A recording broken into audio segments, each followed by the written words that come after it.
The creator of Don Giovanni, the G minor symphony, and the string quartets dedicated to Haydn, was in many respects the greatest pianist of his day. Born in Salzburg, January 27, 1756, Johannes Chrysostomus Wolfgangus Theophilus Mozart was a wonder child. When he was 3 years old, he picked out thirds on the pianoforte. The pieces which he wrote in his 6th and 7th year show melody, natural harmony, and the elegance that is peculiar to Mozart. He was taught by his father Leopold, with a great love controlled by shrewd sense and musical knowledge. In 1762, the boy and his 11-year-old sister, Maria Anna, were taken to Vienna, where they played before Francis I, and in aristocratic circles. Wolfgang did not then play in public. In 1763, he gave concerts in German towns. The Pompadour saw him at Versailles. The next year, George III of England tried him with hard questions. The Italians in 1768 through 1769 marveled at his genius, and in one instance looked on him with superstitious awe. In 1777, the pianoforte improvements of Stein of Augsburg gave Mozart ideas of the possible resources of the instrument. After he made Vienna his home in 1781, it was his custom to play in concerts his own compositions and to improvise. For each concert he composed a concerto. Nor was his appearance confined to Vienna. Prague, Dresden, Berlin, Leipzig, Mannheim, and Munich wondered at the indescribable beauty of his tone and the wealth of his imagination. After 1788, he was heard very seldom in Vienna, and his last appearance as a pianist was March 4, 1791, the year of his death, which occurred on December 5. The fame of the virtuoso is often an unreal thing, magnified or distorted by the testimony of prejudiced contemporaries. In the case of Mozart, we not only have the unanimous testimony of skilled musicians of the day, we have also the personal record of his ideas concerning pianoforte playing. His hands were small, and the spectator wondered that they could grasp full chords. His system of fingering, derived from the study of Carl Philipp Emanuel Bach, cured natural limitations.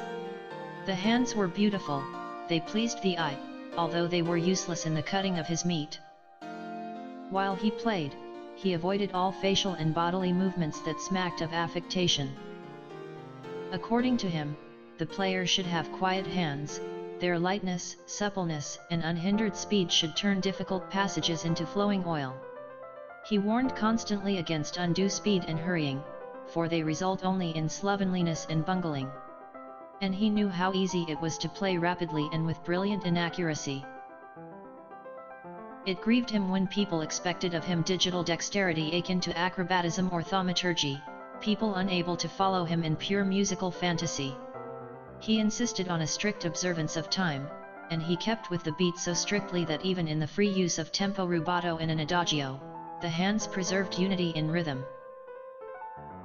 He laid special stress on accuracy, the sure and easy conquering of technical difficulties, fineness of taste in the delivery, force regulated by the expression. So in reading at sight, he demanded the observance of the proper tempo, the careful elaboration of the ornaments, the fitting expression. The player should seem to be the composer. It is not surprising then that Rochlitz spoke of the heavenly pleasure given by the elegance and the heart-melting tenderness of his performance. That Haydn wept at the remembrance of his incomparable play. That Clementi, the most brilliant pianist of the day, declared that he had never heard anyone surpass Mozart in charm and intelligence. As a teacher of the pianoforte, he was not methodical in his instruction. He taught rather by playing to his pupils than by listening and correcting. His most celebrated pupil was Hummel, who lived in his house 2 years and learned there the pure touch, the rounding of the phrase, the finish, and the elegance, the facility in improvising which distinguished the performance of his master. Constant intercourse with singers of the Italian school and his intimate knowledge of the violin influenced strongly the melody of his pianoforte compositions. The concertos are the finest of these works, and although their effect when first heard was greatly enhanced by his ingenious and beautiful improvisations, introduced according to the habit of the day, they must ever command the respect of musicians on account of their workmanship. The orchestra is developed. The pianoforte, used as an orchestral instrument, preserves its individuality. Neither the orchestra nor the pianoforte dominates, they are parts of an organic whole that is beautiful in color. In the other compositions for the pianoforte, as the variations, the rondos, the fantasias, the sonatas, and the trios for pianoforte and strings, the melody is perhaps too lavishly expended. Fine taste, elegance, passion, or strong emotion seldom enters. The slow movement of the sonata was in those days rather artificial, intended as a vehicle of ornamentation. Many of his works were written for the benefit of his pupils and amateurs. There are notable exceptions. The tender minor rondo, the noble fantasia that introduces the fine sonata in C minor, which hints strongly at the sonatas of Beethoven. The passages of his pianoforte compositions are built chiefly of scale and arpeggio material. There is a comparative absence of the technical difficulties introduced by Clementi. And there is everywhere the carrying out of his belief that music should first of all be agreeable to the ear.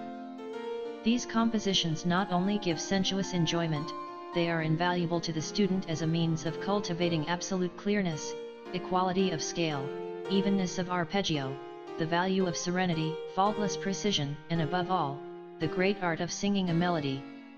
The apparent simplicity of many of these works is a stumbling block to the superficial, for no music exposes more quickly a faulty mechanism and a lack of taste than the pellucid pianoforte speech of the great Mozart.